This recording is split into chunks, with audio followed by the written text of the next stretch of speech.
Yeah. Turn bass junkie, cut through it. Yeah.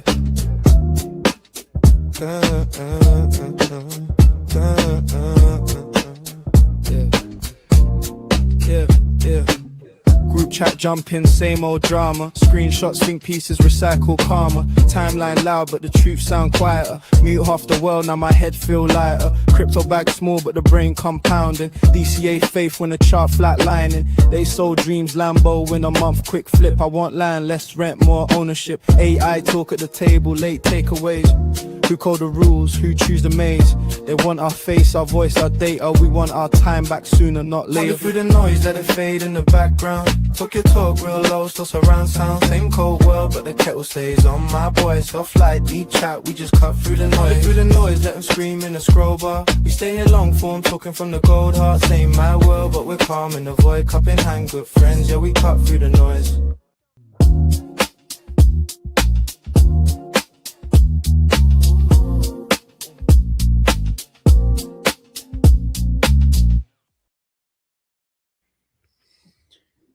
Yo,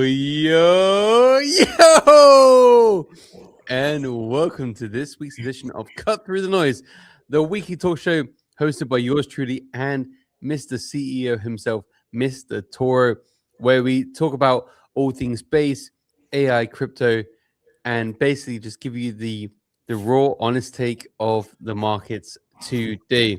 Guys, as always, if you enjoy this show, show some love and smash that retweet button. Let your friends, let your family, let the neighbors, let the kids down the road know where you are tonight. But without any further ado, let's pass it over to my wonderful co-host, as always, Mr. CEO himself, Toro. My man, how are you today? Good, man. Can't complain. Another week we went through. The week flew by actually this week, but you know, with crypto, there's never really a dull moment. There's a lot that we got to dive into today, but I'm blessed, happy to be here. Episode 63, I think, at this point. So, you know, we're getting up there. Yeah, man, we've been chopping away. Just before the show, we were like, "How many episodes has it been?" It's like it's been a while. It's like, is it like episode 12? It's like maybe 14. It's like it's definitely at least 55. But you heard it from your man yourself, episode 63. Yeah, man. But yeah, we definitely got a lot to tackle this week. We're seeing a lot of predictable plays starting to flourish. You know, when it comes to tokenized assets, for example, bonds are dominating when it comes to tokenized assets right now. The last pull-in was about $15.2 billion in revenue, just solely focused around tokenized bonds, for instance. Yeah, so we're actually seeing DeFi taking a different turn. And basically, I would say is just act like these financial institutes and entertain what they're entertaining, because that's where the money is. You know, truly. You know, for example. I would love to dive into that. Absolutely. I mean, at the end of the day, we can be investing in tokens and quote unquote shilling to our peers. But at the end of the day, if we're looking to get mass moves, whether 10 friends invest $1,000 or 100 friends invest 1,000, BlackRock and these big institutions, they just say, all right, 20 mil in this play, 100 mil in that, and whoosh, it's a completely different ball game. 100%. You know, it's funny that you bring up BlackRock, because technically speaking, from a higher end view, you can clearly see that BlackRock is low key taking over the crypto industry and actually cornering it in the position that everything of value that moves, basically they get a cut or some type of censorship of control at this point. So you know, we see them with their allegiance with Circle. We see them you know, with Coinbase, JP Morgan. We're seeing the unfortunate with the Ondo Finance and their creator. We'll get into that as well. But BlackRock is basically sinking their teeth deeper and deeper into crypto and have it basically on the hook at this point. There's a few entities that are standing and raking in, for example, Tether, USDT. Their Americanized focused Tether, which is basically called USAT, it just jumped up 500%, over $140 million in the last 30 days. It's still far behind the PayPal USD, Circle, our predictable leading US, even XRP's stablecoin, XRPEL or something like that. It's still a minority of fighting amongst the highlighted US based stablecoins, but it's showing that Tether, which is usually I think a no bigger than a team of 11 people and has already generated more money in the last year than BlackRock, are still being able to outmaneuver the big guys in this situation for their hold and their dominance over crypto. Okay, so that's an interesting topic right there. I mean, because if USDC is siding with BlackRock, BlackRock doesn't pick losers typically because they're the kingmakers of, like, historically they're presidential makers, they're kingmakers.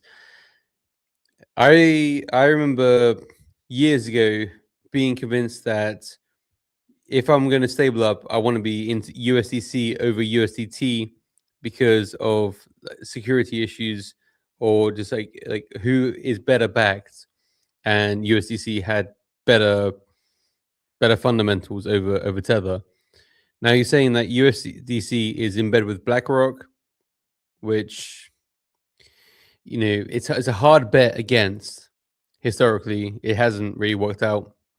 But you're telling me that Tether is holding out against BlackRock, and to what end, really? Well, people forget the fundamentals that for over a decade now, Tether has been literally the bloodline and the dominant factor over crypto. In the conglomerate of Binance and their union and their relationship and that trifactor layer of Tron network, you'll see that the majority and the dictating factor of money has always been Tether. Tether has always been the dominant factor. But what we're seeing now is a prominent regime shift, I like to say, as we're seeing the growth of Circle expanding beyond the US borders and even taking an international ploy back in Tether's backyard. So we're seeing a cash war going on different levels. So, you know, you take a piss in my yard, I take a shit in your backyard. It's going tit for tat. That's why the USAT is very crucial for USDT, which is Tether's control and dominance, because now they have something on US land that is within regulations and legalities that can grow exponentially over time if they position it right. So we are seeing a tick for tack for longevity. And one of the golden rules that we always see in crypto, self-preservation at all costs. And we're still ignoring, and on the greater scheme of thing, I don't know why people aren't talking about this, because the stablecoin war is arguably one of the most important wars of crypto. What stablecoin will we be using long term? What will be those chosen few hand baskets that on a global trade we will confine in, government wise, military out wise, service and goods, imports and exports, etc. So I don't know why a lot of people are not talking about that, but you know, it's because stablecoins aren't sexy. Let's be real. You know, a dollar is a dollar, and that's kind of what we benchmark gains to, because whenever people take profits from the trenches, it's like, yeah, let me stable up and put it into Tether or USDC. But as we talk about the stablecoin wars, you know, Trump, our crypto president, yeah. He, with World Liberty Financial and all this Trump shenanigans, there was word that he was going to launch his own stablecoin for the US backed by treasury bonds. Now, how do you see that potentially playing out? Do you think there's still like a feasibility that they do launch the US one token backed by bonds, like with presidential approval? Can they actually be a real contender?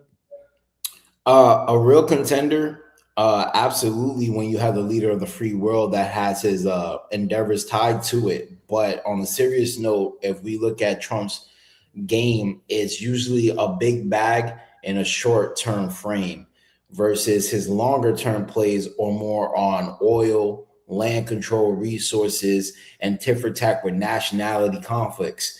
But when it comes to this crypto and the stablecoin, all we're going to see from that is that privatized investors and common man investors that put an arm and a leg basically get wrecked and wiped out. Why a lot, while at the same time a lot of ETF back money is cycled and ciphered out of the ecosystems into Trump's pockets. That's all it is. It's basically a rat hole, a rug. It's basically an extracting tool.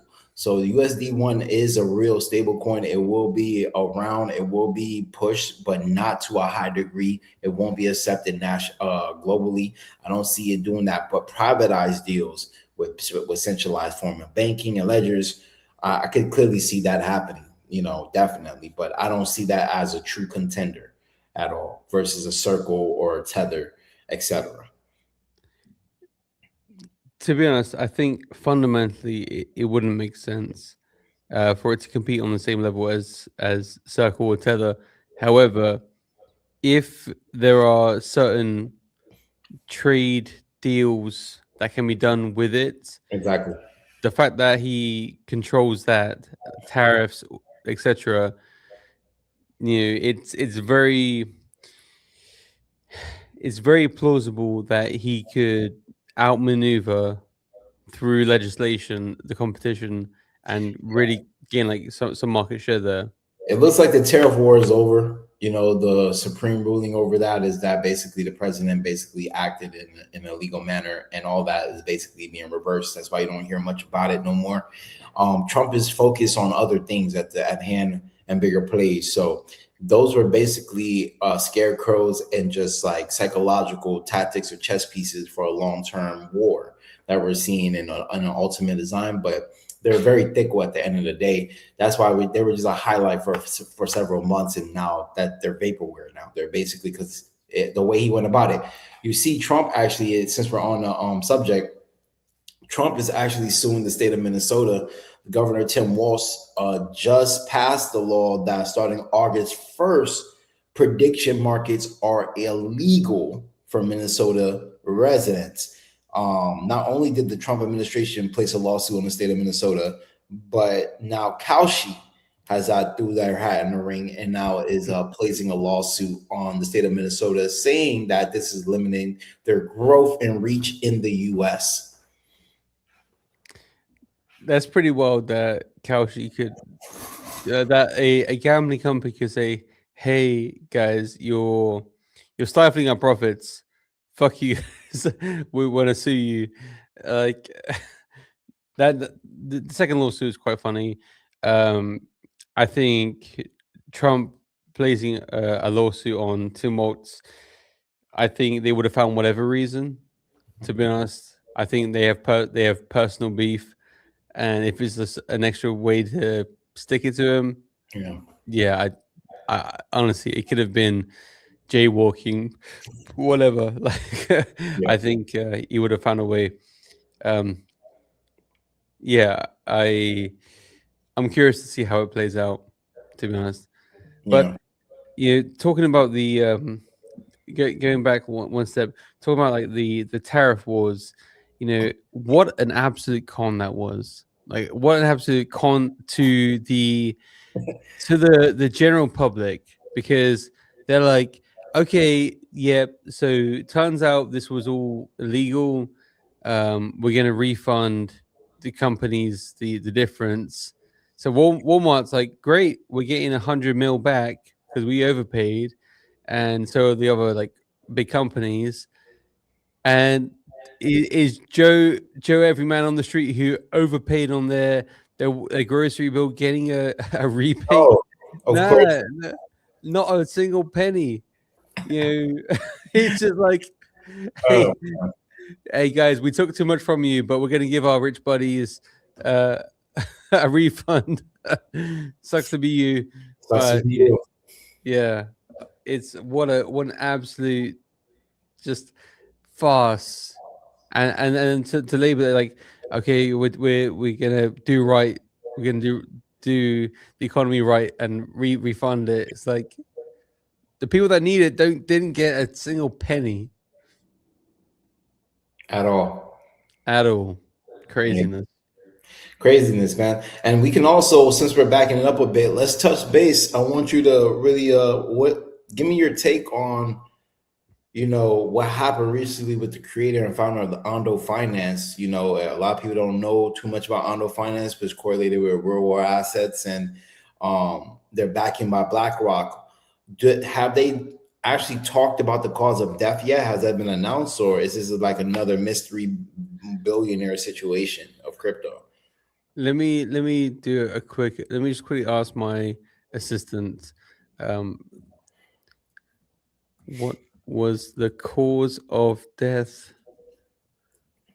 of the founder of While you're looking Ondo? that up, I just want to point out some side facts. Hyperliquid ETFs are taking up a storm. We're seeing a golden boy moment where an asset is kind to play a strong decoupling of Bitcoin, even though I don't think it will actually sustain a massive dump from Bitcoin. We're seeing it in this momentum as money being poured back into altcoins and slowly being rotated in by smart money, that hyperliquid ETFs are taking off. And then in response, coincidentally, Van Eck has just launched an ETF for BNB.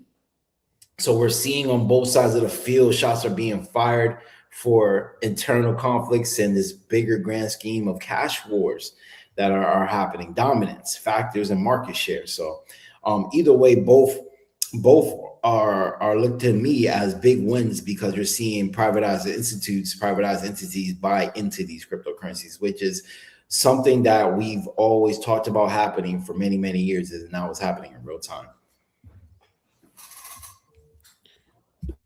All right. So to give a bit of background, so I just, to answer your question, what was the cause of death of the founder of Ondo, right? So he died, unfortunately. CEO Nathan Ullman, he died within the last week. It says the cause of death has not been disclosed.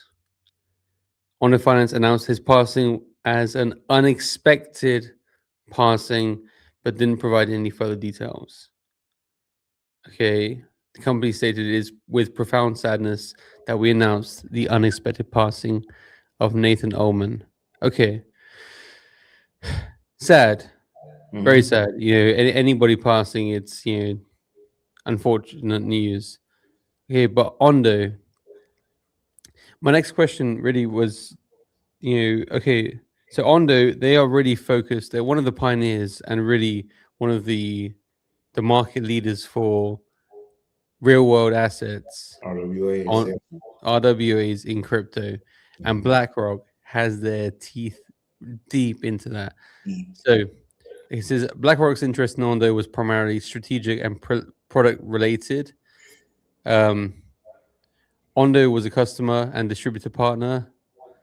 Ondo used BlackRock's tokenized treasury products as underlying collateral for some of its offerings. It said that in 2024, Ondo moved approximately $95 million into BlackRock's Build fund to improve the settlement speed. So these guys, I mean, you're moving close to 100 mil from Ondo into BlackRock. Like these guys are in bed together. Mm-hmm. And when I heard the news that, okay, so this is like full, like, tinfoil hat on, like, reasoning. When I heard that there was an untimely death of the founder of BlackRock's lead RWA play, the tinfoil hat immediately went on, because much like the same way that all these people around the Clintons just keep killing themselves in the most peculiar ways, it's like, when you get too close to the candle, you get burnt. Mm-hmm. So I don't know. This is just my speculation, my tinfoil hat sort of thoughts, but I don't know. It seems pretty sus to me. Well, it could be several factors why they haven't released the cause of death. It could be maybe he died in a way that may be damaging to his reputation. Substance abuse of some sort, or Or auto asphyxiation through masturbation.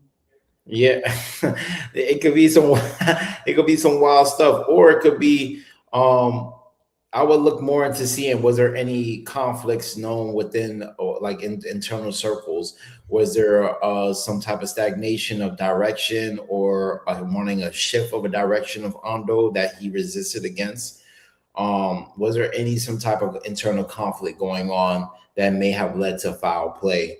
Um, in crypto, we learned from the MakerDAO situation that, there are entities that control this whole subsector and they are basically gangsters. They will take your life. There's been many powerful giants in crypto that have been taken out, billionaires, not beyond the millionaires, billionaires. Um, but no, with still questions in the air and no answer in sight. So this has not been anything new. It just shows that crypto is a very special thing, and it can open doors of generational opportunities and possibilities and wealth, or it could be leading to your own demise. It's a very scary game, depending on how you play it and who you play it with, who you entertain, and what's your allegiance and your overall desires of gain.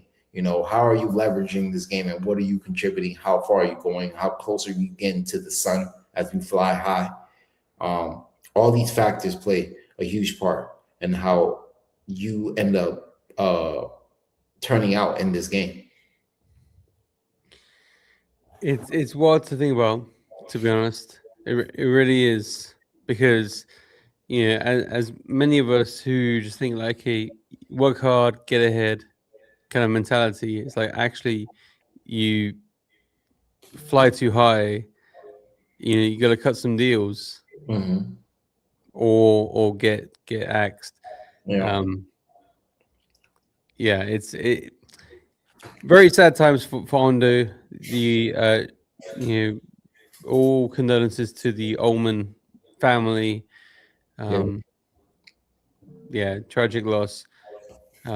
But yeah, it does seem, it does pose questions. Let's just say, it poses the questions to which we probably will never get the answers to. The sad truth is, yeah, no, 100%. So I mean, only time will tell. We can only play by ear and see what they're willing to reveal about that. But it's not like and that's the thing about these guys in crypto. They're not culturally influential, and I mean that beyond the means of what they can do with their money and resources. They don't keep a spotlight, so these names are easily forgotten and replaced and move as the culture moves forward, the community, the trenches move forward. Not even knowing half of the names of the founders of these profound projects, even the ones that changed their lives personally. So it's one of the unfortunate things about this sector. Honestly, it's been quite eye-opening for me, reaching out to different founders of different projects which are well known, and then seeing the founder profile and they have 1,000 followers. And it's like, wait, what? You built that and your following is like this? Exactly. It's like, well, not everybody is wired to GM BM every morning and just say, hey guys, like what's going on, what tokens to buy. Some people just like in the thick of it, just building, head down building, and then let the work do the speaking for them. And then the work that speaks volumes of their capacity. But I think in this day and age, it really is, I would say it's an important skill to have, to still find some time to have some sort of public engagement, because at the end of the day, like, it's never been easier to build. It's never been harder to get distribution, to stand out and to get visibility. you can't have one without the other. You could be writing, Mozart's Ninth Symphony, and maybe no one hears it because you have zero distribution. But finding that balance, like where you can talk about what you're doing. This is why I think DevRels are so sound.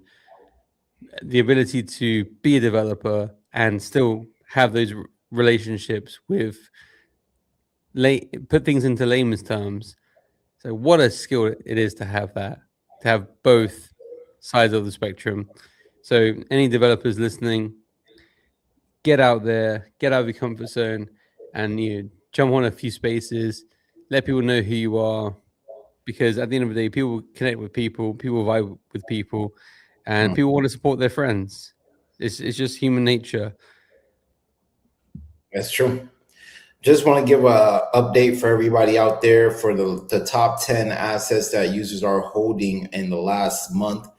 Hyperliquid is leading by 38.4%. That's number one. We have in a close second Edge at 16.7% and Pump Fun almost neck and neck at 16.4%, followed by Chainlink 4%, Aerodrome at 2%, Uniswap around 2%, PancakeSwap, or Jupiter, Torch, Sky, and Rain. Lighters at a flatlining around $2.2 million of volume. So lighter hype is kind of dwindled out, but those are basically what people are holding. A lot of that has to do with a lot of yielding, a lot of volume, a lot of centralized herding mentality of following smart money. So, yeah. Question though, is Banker on that list? For top 10, no. This is coming. The source of this is DeFiLlama.com. I feel like Banker should be on the list. Not out of like personal preference or anything, but like, let me find the tweet, because I swear they did a lot of volume versus Zora. Well, Banker. So I see Zen posted 2 days ago. The last 24 hours were good for Banker. They made about $500,000 in 24 hours on Banker. Like 2 days ago, like there was some tweets about how Banker outperformed Pump Fun. I saw that. Yeah, I mean that's huge. I mean, what, Banker at 50 mil, Pump Fun at 1.2 bill? Yeah, I mean, a lot of that is it's a grand opening of volume, but it's really, we're talking about like holders revenue, and what I just named off the top 10 dominate 87% of DeFi right now. So Banker is not a DeFi aligned with that just yet, even though they offer yielding. They haven't generated that for holders, and creating volume or fabricating volume or injecting short-term liquidity to spike, that goes good for like TVLs and whatnot, but long term, where are people actually making money in this space? And I think that's where people need to start focusing on. I think when it comes to AI tokens, I think Banker is definitely up there. Probably Virtuals. We saw Venice drop by 10% in price point recently, but a lot of AI tokens on Base have that type of traction right now if you're just solely focusing on AI tokens. But in the grander scheme of things, when it comes to actual sound DeFi yielding, reputable, or having that farther than time zone of building and scaling, advocating users, these projects kind of outdo Banker at the current state, currently. And I don't think the hacks actually worked out that favorable for Banker currently for the distrustment of actual retail currently. So that's just the reality of it, guys. I'm still looking for Banker. I was a big holder of Banker. I still have the Banker Club NFTs. I bought two like a dumbass. I don't know why I bought two of the exact same NFT, but whatever the fuck. But yeah, man, I'm moving for them long term. To be honest, I think there is some benefit to having more than one. I own one. But you want to be in the top. I mean, like, you want to be in the top 500, of course. because the top 500 gets the perks. I don't understand what the point of paying for a banker club membership if you're not in the 500 or if you're not even striving to be in the top 500. Because I think there's maybe like between 1 and 2,000 people paying the $20 a month. It's I like, feel like if you own the banker NFT, you shouldn't even have to pay for the membership. That should be like, as long as you hold it, that should have been like an obvious use case, like if I'm holding this in this wallet should not have to pay the $20 because a lot of people paid above $2,000 for those NFTs, just to find out it really doesn't do as much as it should. It just improves your ranking. I mean, like I have one. I have maybe $2,000 in banker tokens and 1 NFT, and I'm in the top 500. I'm maybe like 300 or something. Like I'm not like high up. Like when I joined, they weighted into like mentions and comments and like social stuff, which is great because on the week that I joined, I was super late to the party. I was like, "Hey, I just joined this," and like everyone was like, "Yo, you're so late. What the heck?" Like, and like literally everyone in the banking community was like replying to me, like, "What the heck? Like, dude, where you been? Have you been under a rock?" All this stuff, and because of all that engagement, I was like 6th on the banker list. I was like, "Oh shit, I'm gonna be a bank influencer." But then, of course, once that why are you so late crowd moved on, is like, okay, now back to the status quo, into the hundreds you go, into the abyss. But I think if you have more than one NFT, it ranks you up higher. So even if you had like 2K banker tokens and the 2 NFTs, you're probably in like the 200s or hundreds because of that second NFT. I mean, that's cool. Definitely. I don't know where my rank is at this point. I haven't been really signing in, but I'll check it out. I vaulted that wallet, that Ranch King wallet. So I'll definitely check it out once I get time to get back from that one. Did you claim your LeanFi tokens? Do that, man. If you have 2, you're definitely eligible. Like at its peak, it was maybe like $600. Okay. Like LeanFi has come down quite like a fair amount, but you have to claim it. You have to claim it still. So LeanFi is actually by the same guy that's a part of the DRB. Yeah, a DRB. Oh, that okay. LeanFi right there. I was thinking about the founder of MetaMask and also Consensus, the founder like of Ethereum Foundation. I'm thinking about different team. It's Emily Jr. Okay. The guy who was ball posting DRB for 2 years. Grok has money, and he's actually like in the finance world, and he was able to get one of the largest, or maybe the largest, lean hedge fund to support this project, basically accessing, enabling, capital allowing general capital into the lean market, which previously you needed to have, accreditation to be a part of. Okay, cool. But it was an airdrop to the top 500 banker members. It was claimable. I'm not sure if there was an expiration date, but it was a couple $100. It was about $200 when I claimed. I was like, great, holding banker club, paying the $20 a month membership for a while. It's like, what is actually the ROI on this? It's just pure speculation. And maybe something will come, because I joined after the Avantis, but they got like 18 grand, and I was talking to like friends like Russ and people like, oh dude, what, you got 18 grand?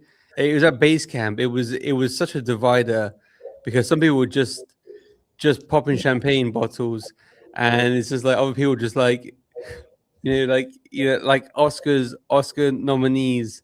Yeah. Oh yeah, congratulations, that's wonderful. Like so happy for you, And I'm like the the usher, just showing people their seats. No. But I was like, literally there and then, I was like, "Fuck me! Why am I like this? I just should just get it." I got the NFT anyway. I've had the NFT for 6 months. Got jack shit for that. I need to pay $20 a month as well. Okay, fine. I don't think the membership is worth it unless, like you say, you qualify for like those random airdrops, like for the majority, which will be the core base of their revenue structure, which is the majority that don't qualify but still pay the $20 religious. There's not really much value there for those users. I stopped paying for the $20. I know, because I don't keep reloading that wallet. It doesn't make any sense to me. I don't really connect like that with it. But I mean, to the next person is what it is. Hopefully, they do even more massive airdrops. I know they're gearing up to start funding banker tokens in their banker ecosystem, tokens that are launching on Banker and getting ready to incubate and grant fundage to these certain teams that are developing in their eco, and getting more reason why people would want to entertain the Banker ecosystem. So that's cool. There's that. To be honest, I think that's super bullish. I know it was received with mixed sentiment. Like some people said, like, "Oh, this is desperate." I was like, "Is it?" Like, I feel like this is a show of strength because Base making so many cutbacks, especially on things that want directly revenue generating or trader focused, anything that was like social outreach really kind of got the boot. Like the whole international team got axed, and really all the international leaders of different countries and all that stuff. Dude, yeah, man. Like literally, do you remember for a while I was gunning for the head of community position, and I was like, this is my calling, this is where I need to be. Yeah. I had like so many vouchers internally. Dude, yeah. they're all gone. Wow. From the person, from the hiring manager to literally all but 3 or 4 of the international leads. They got that email one day. Huh? They just woke up to that email. That's it. And like the position that I was going for, 100%. It sat right in the middle of all those people. 100%. That email would have been on my door. A lot of people don't understand that Coinbase is literally turning their back on humanity, on human beings. I want to say, human beings. Like they're tailoring their service and even the chain and assisting the internet to solely be tailored for artificial intelligence. They will make way more money off of microtransactions than they ever did with those 650 million users who will not open back up the Coinbase app. That's downloaded the app, signed up, probably put $10, $20 at that, and never came back again. They're tired of trying to figure out how to get those people back, right? That whole social experiment of literally focusing on social aspects, they're so against the grain. They wasted too much money, and to me, honestly, a lot of the money was misspent and pocketed by individuals that were working for Coinbase or quote unquote the base chain.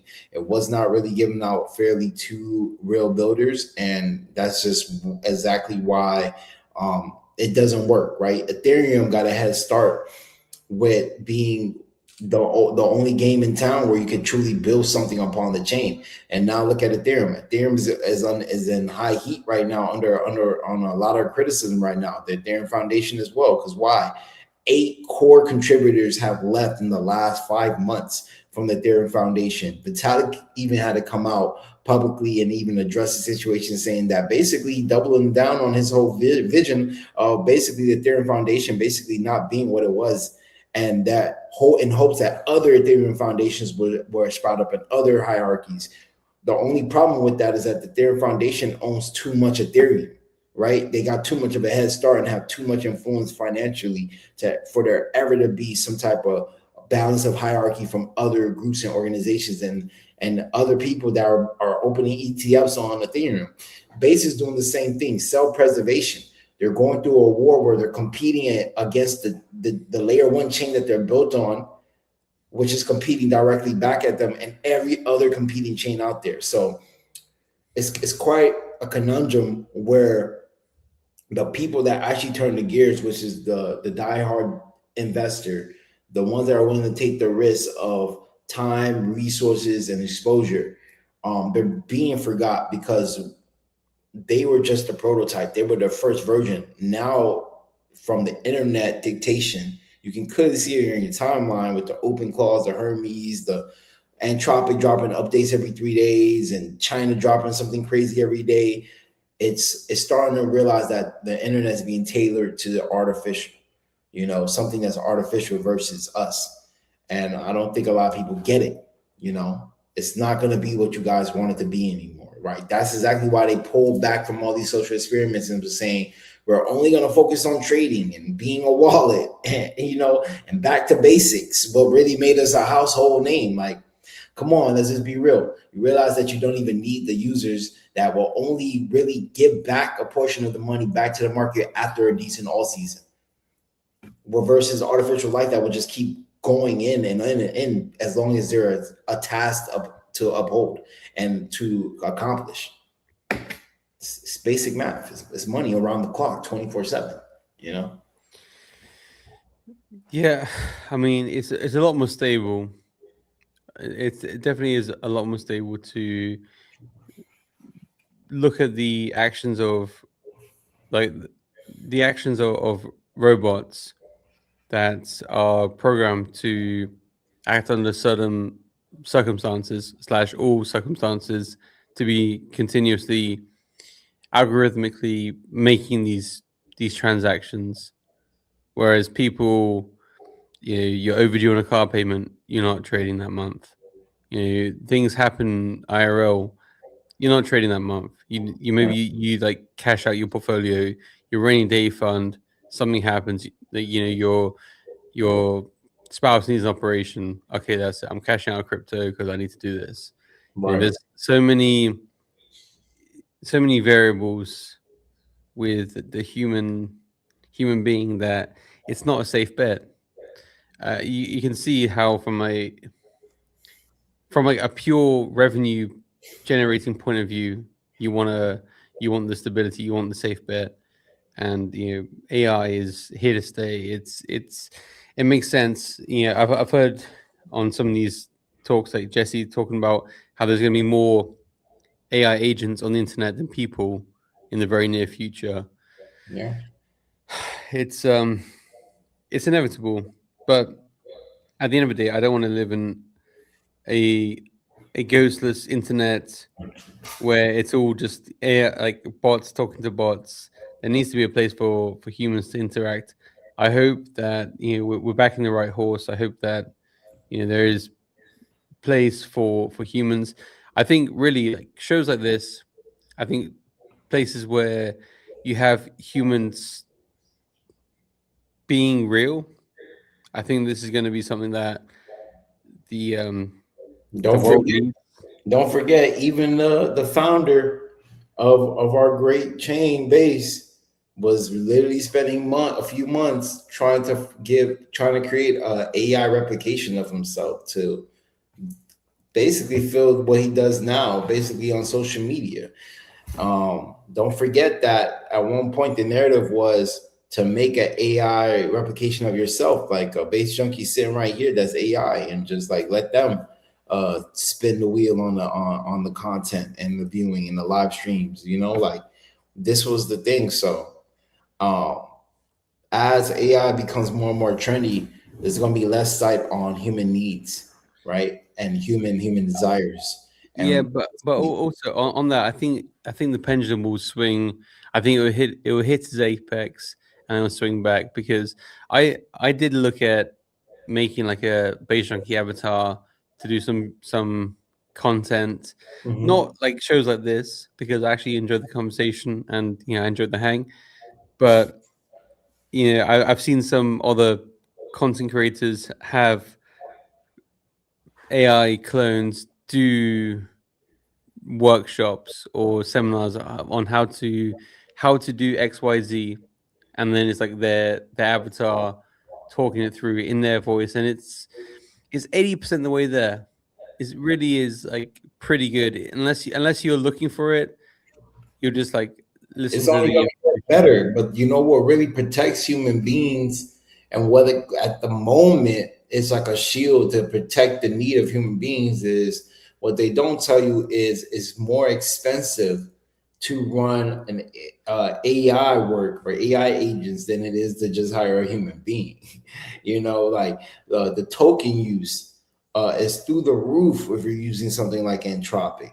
You notice DeepSeek just made some headlines just by reducing their the fees by 75% permanently, right? Because they, at the end of the day, these tokens, the constant use of just even using as a simple chat bot, just having a conversation with it, it's getting too expensive. So that's what's been deterring that you're even seeing companies now reverting back. And now Microsoft, for example, is now banning the use of their developers of using AI assistants, stating that they already blew through their 2026 year budget line already. You got to think about this. It's getting too expensive, dude.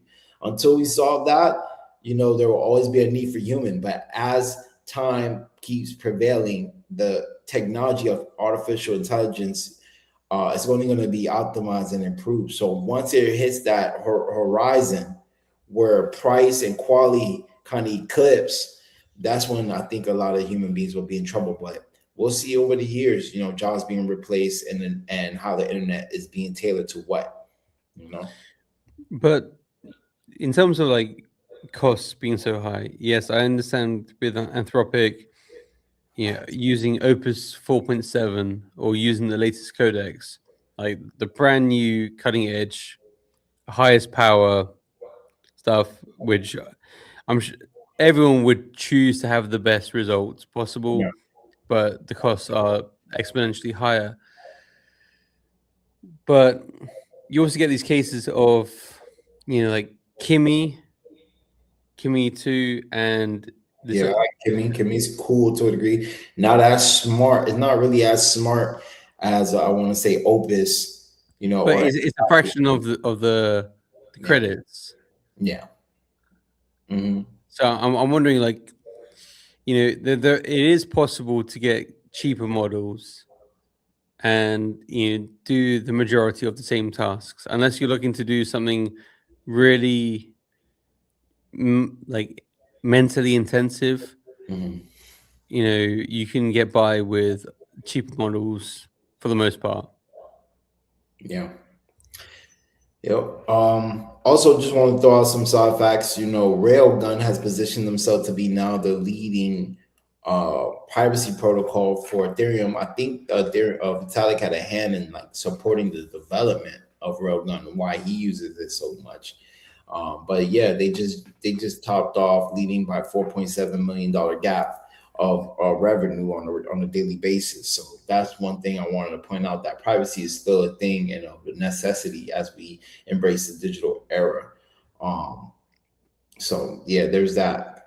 Can you talk to us a bit more about Railgun, because I only heard about them maybe a day ago, and in the conversation of privacy, you got Zcash, Monero, and then close to home on base you have Veil. But then Railgun, to me at least, it came out of nowhere. But now it's grabbing the headlines. Like, what is Railgun? Who's it by? And why is this the new, go-to guy or go-to project? I don't know who created Railgun. I just know that I only found out about Railgun because Vitalik has been using Railgun for like the last few years. That's like his sole one. Obviously I think he may have used Tornado Cash, but Railgun is now channeling more money through it than Tornado Cash by over a $2 million gap, and it's probably going to even increase that gap over time. Basically, it's the same thing. It's basically kind of a tumbler, using dark mixing pools to kind of lose tracks of who owns what. So it's just another way to hide your transactions if you're EVM, if you're on an EVM chain. And it's been the chosen go-to boy or tool for privacy when we're talking about the actual creator of Ethereum himself. There's been several of his wallets for the last few years that he only uses Railgun. Really, he only really uses Railgun. Yeah. I mean, to be honest, as far as endorsements go, I don't think that really gets bigger than the creator of Ethereum. Exactly. So there's a lot of money being thrown into there. A lot of people trying to hide their tracks, their dirty deeds, or just their right to privacy, honestly. So I have no idea. There hasn't been any, as I look through their page, there hasn't been really any new announcements. It's just them just tooting their horn that they're the most active and most reliable. There hasn't been any really crazy new breakthroughs on it. You can use Railgun on Ledger Nanos or other various hardware wallets. It's compatible with everything. So it's just, you mix it all up and they take a tiny cut, and you're in privacy. So, yeah. All right, dude. Well, listen, before we wrap things up, let's talk a bit about the charts. So today I closed my Bitcoin shorts, which I don't know. Maybe I'm scared of profit. Yeah, maybe that's what it is. But I opened up a long today at the 73K mark. I saw it was hitting below 70, 73, like it was like 72 something. I managed to execute a long a bit above 73K. You're gonna get wrecked. You should have kept your short in. Yeah, man. Like that slight pop up of Bitcoin going all the way up to like 82K. That was a fake out, and we're seeing that the bears are now starting to seep back in. We're seeing offloading happening. We're even seeing like big dominant. Are you able to share the screen? Yeah, sure. 1 second. Let me share the screen right quick. Because I was feeling like 74 would be like a bounce point. We've come below that. I'm like, okay, have we broken down? Are we gonna keep breaking down, or are we like overextended on the down to pump up? It looks like that's all the bears had short term. You basically, the best time to sell was around early May, around like the first week of May, honestly. So that whole, the timelines in YouTube, they really get the alpha out very late. They already talk about the sentiment after it's already been established. So you're seeing that you're getting the foam of the ocean, the foam of the liquidity when it washes up on shore, that little foamy part. That's basically what Twitter and all these little forums and YouTube basically become. And unfortunately, a lot of people get shaken out. Retail usually shakes out. The short boys turn bullish. People close positions. People start repositioning, and this is where they get wrecked. Unfortunately, this is the point and the psychological points that they teach, and people pay hundreds of thousands of dollars to go to seminars for, where you detach your emotional state from actual fundamental trading, traditional trading, or at least technical analysis. And we can clearly see the bears are repositioning and taking dominance once again when it comes to Bitcoin. This is on the 9-day chart. I can go to the 18, which is a higher time frame, and I could clearly see that this is probably a faint money. We may even see another second chance to get up to 90K. But overall, we're seeing that bears have full control, and this is still the bear market. So again, like I've been telling people, we're seeing short-term flashes. Play the chop if you know what you're doing, but understand the overall sentiment is going down. Prices are going to go down long-term. So these these relief rallies, they're very short-lived, at the most maybe 2 months at a time, but they don't really sustain enough for people to really go YOLO all the way back in, like the Bulls are back in town, because they're clearly not, you know. So I maintain that we are going to go further down before we go up. But I mean, it's kind of a gut feeling that we do come back up towards the 80 before we go to the 65. Yeah, I could see the money here on the 30-day, because they're definitely showing that the next signal is a buy signal. So I could see how people are positioning, but just know that this retest is only giving the bears a break to create another leg down. It's a clear as day situation where we have to basically reset under all key estimating moving averages before we can recalibrate for a continuation of a solid confirmation of a next bull run. So I don't think that you're doing the wrong thing short term. You're definitely going to see some flashes of green and profit, but just be worried that this is not the beginning of the new cycle. It's still the ending of the bear market, and we still got months to go. So I have my take profits at 77K. Okay. I have some shorts, some short orders placed around the 82 to 83 to 84K range. I mean, when you're saying like we can go up to 90, it's like, okay, that's actually pretty. Like 93, you know, and then get rejected, you know. So we can clearly, you know, anywhere within like 87K, I would be taking profits and waiting.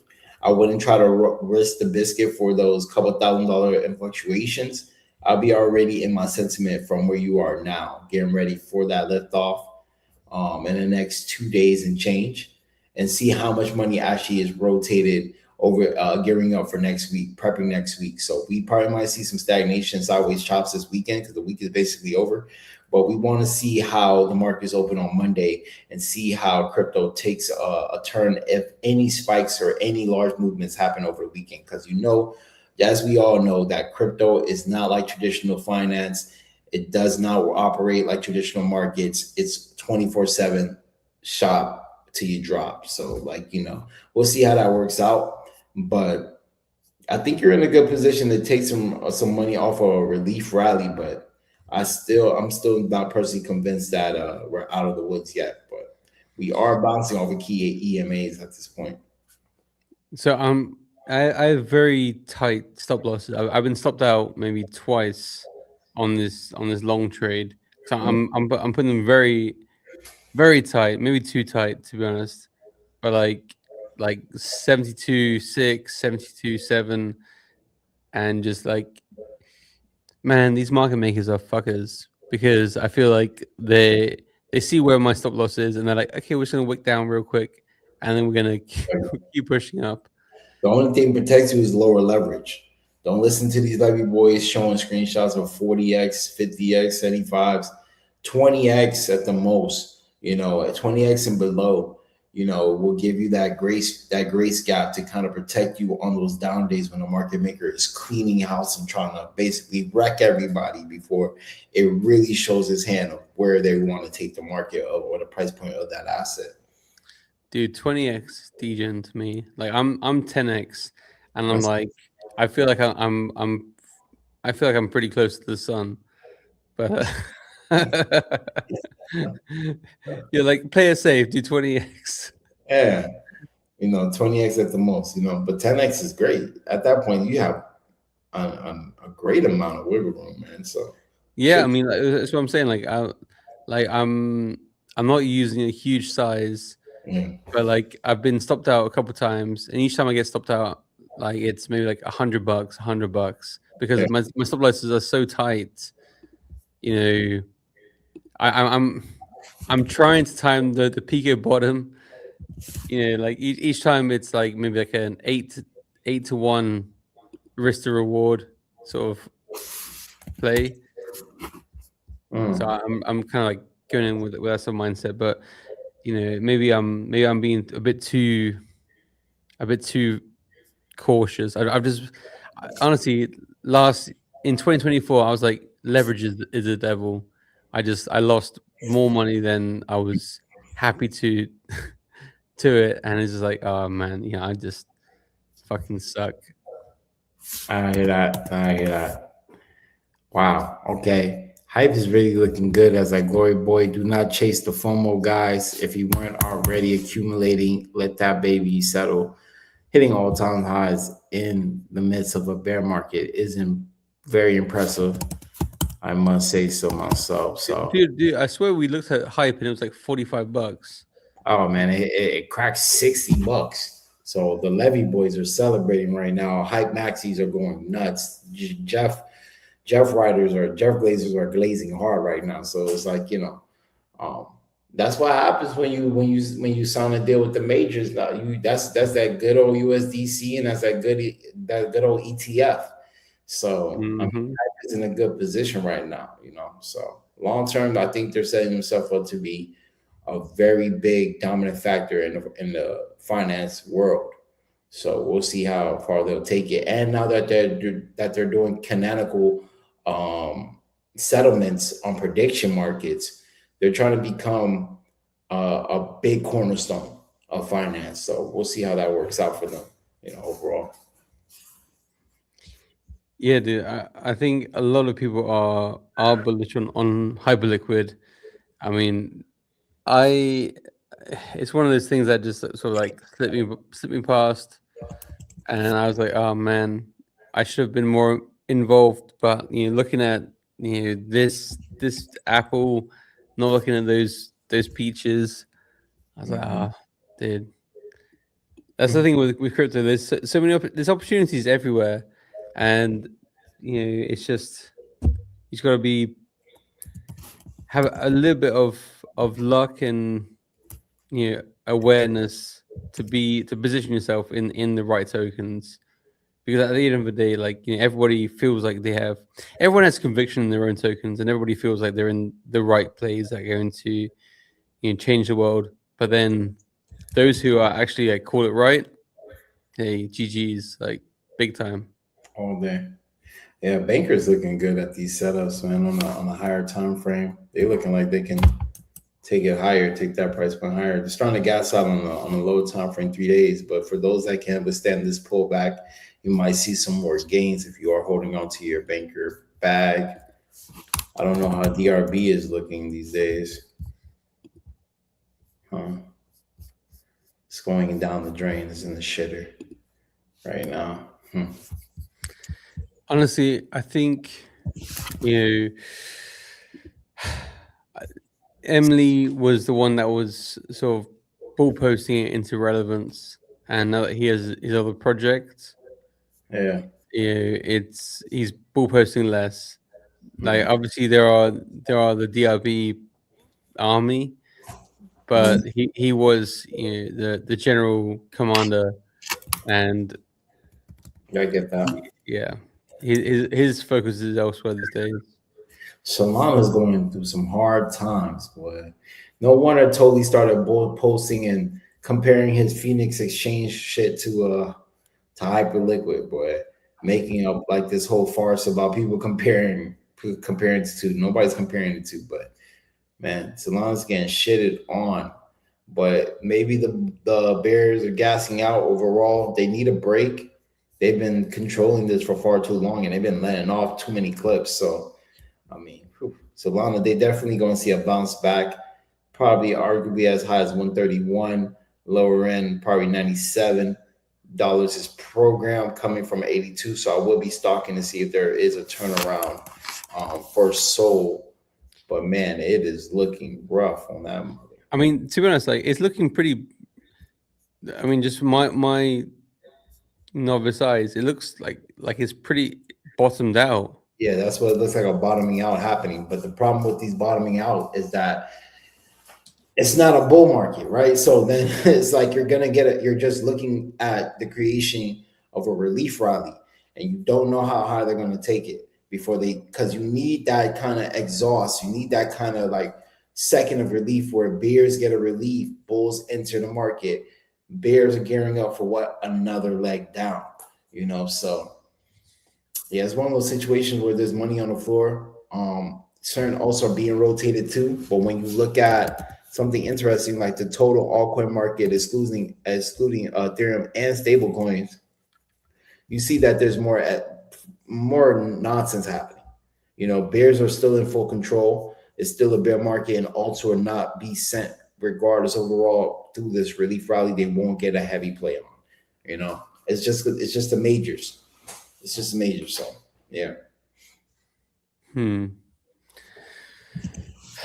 Well, I think the trenches were built on hopium, and I think this show is good to cut through the noise and give that the real dose of reality. Yeah. I mean, we're just talking about how it is, the current state of the market. It's not no being biased. It's just, this is what it really is, a true like journalism, true content is like an unbiased aspect of just reporting the facts of what's really going on in our culture. Technological evolutions, financial breakthroughs, price point movements, opportunities to make bank.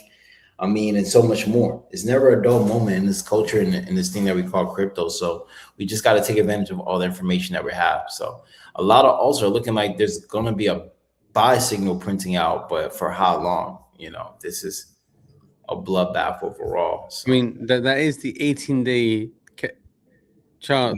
Mm-hmm. I mean, that could be printing 2 weeks of green. Possibly indicating perhaps even more, maybe even more.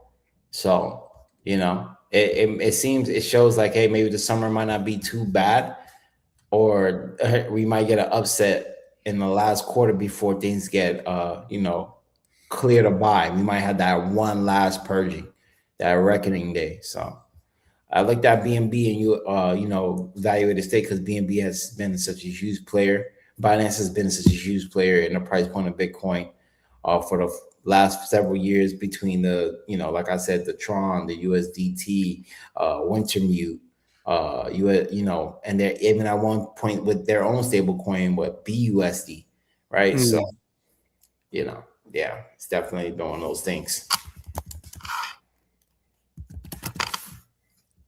So, okay. I have my little long. I'm a little bit in the green, but it's too exciting. It's too early to get excited about. I love seeing the numbers in the green, even if it's like $50 in the green. Always, like green is green. Nobody ever went broke taking a profit. Nope. But I don't know. Like, what's your stance on the market right now? Are you obviously it's established. We both think that it's still the bears are still in control. It's a bear market. Mm-hmm. Relief rally potential. Are you sitting in the stables, ready to capitalize for when the blood really is like on the streets, or are you making any plays these days? I'm really focusing on prediction markets right now. That's how I'm making my side money, experimenting with Swiper, using Swiper to make money. And we've been having progress. We've been gaining money. So I've been really playing predictions overall, because it's very familiar to crypto, very fast paced. You even have your 5 minutes up and down, just like our platform ticker. So I've been really just positioning with that. Not so much anything else, but I am entertaining a list. As you guys, that's why I keep throwing out certain tokens, because these are the tokens I'm looking at. Like, when it's all said and done, where would I park my money? Who would I be looking to like take a swing at it when things are right and the conditions look perfect for me to get head first back into the game. But I feel like there's more money in predictions. It's an obscene amount of money more in pre-fi. I'm very bullish on that sector of pre-finance, and I think that's where the smart money is going to be for a very long time to come. Are you betting on just the charts, or are you betting on sports? Every single category, weather, entertainment, sports, 5 minutes, ups and downs. Speaking of the weather, did you see that story of the guy? I think it was in Italy. It was like betting on like the temperature, and he went to he found out where they were getting their temperature readings from, and he went there. He found the sensor and started blowing on it with a hairdryer.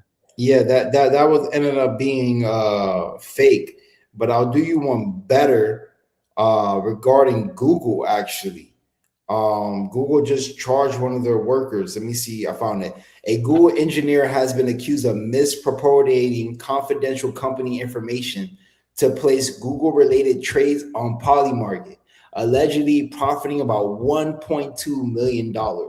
US prosecutors have charged Mikel Spagnuolo, a software engineer at Google, with fraud and money laundering, while Commodity Futures Trading Commissions filed a parallel complaint alleging the inside trading violations. So, Damn, it's a lot of money being flipped around in the pre-fight right now, especially when you can dictate the outcome just for being in positions.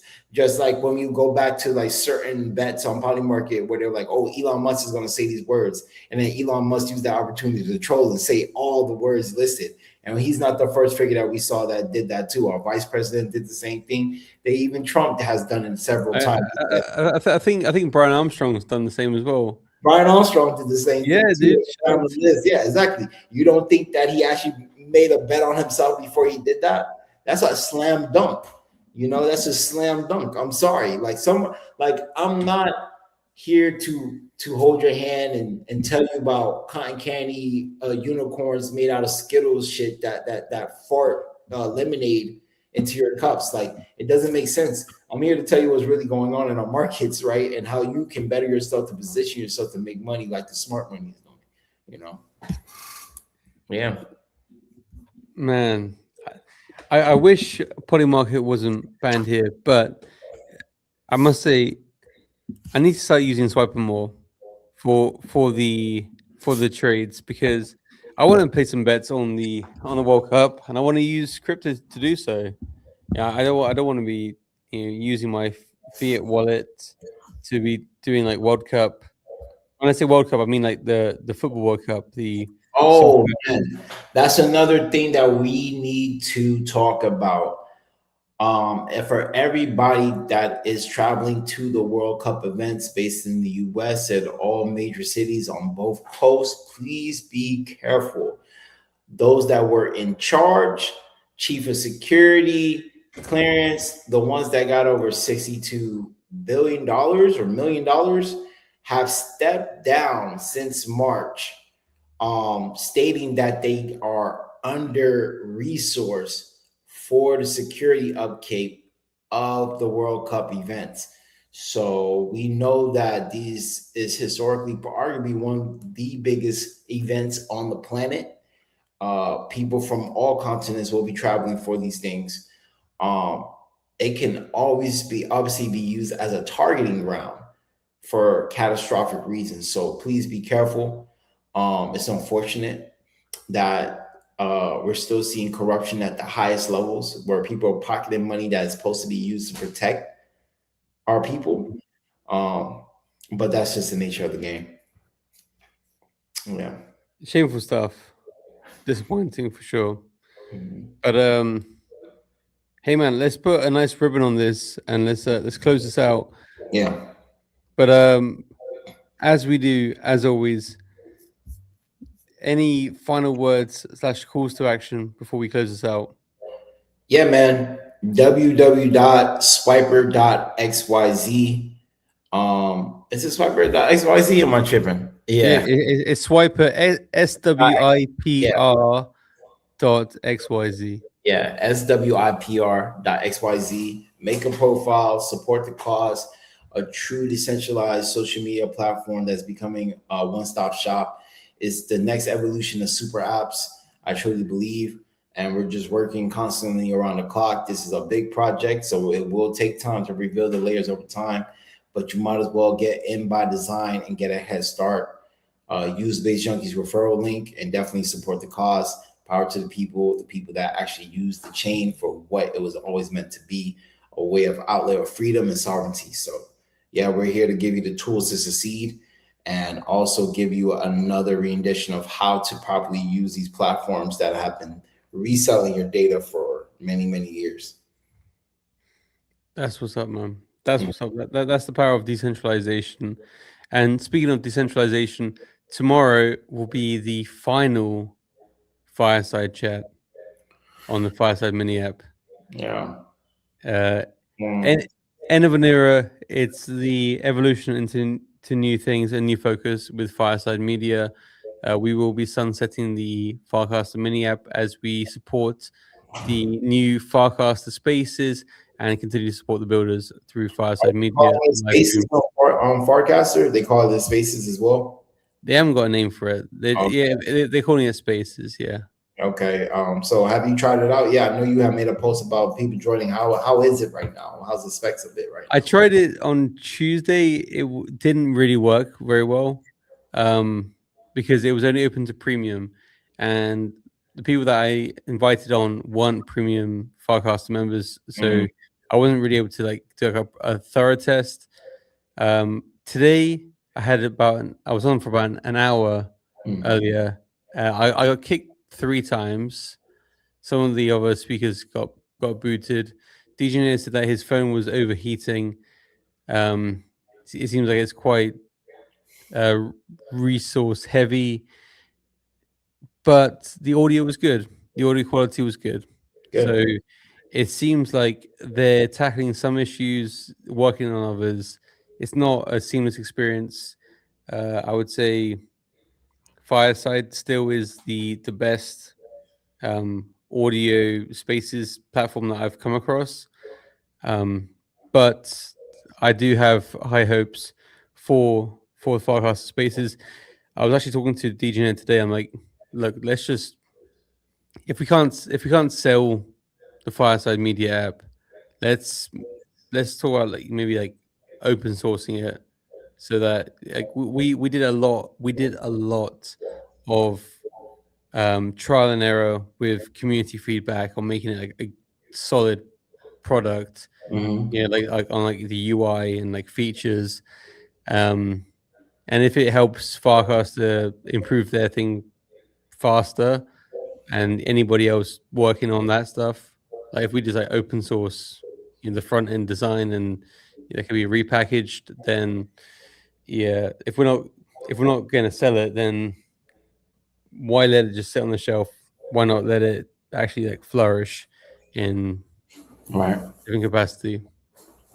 Right, makes sense, man. I definitely want to be a part of the final sunset of the Fireside Chat, man. That's historical, man, for sure. Well, dude, it's going to be 2 hours earlier than today. Okay. So right now it's 2:30 p.m. So it's gonna be at 12:30 p.m. PST. We'll probably run for about an hour, and then we'll see who turns up. I've been medium good about highlighting it, but we'll see who makes it. I'm sure people will say after the fact, "Oh, I wish I could have been there," but hey, it's gonna be the last one, so turn up if you can. Fun one. All right, right on, guys. I think that's where we can hard stop it there and put a bow on it for the day. Perfect, man. Big shout out to Mumville, Epic Spaces, guys. Have an amazing rest of the week. You're awesome, Mumville.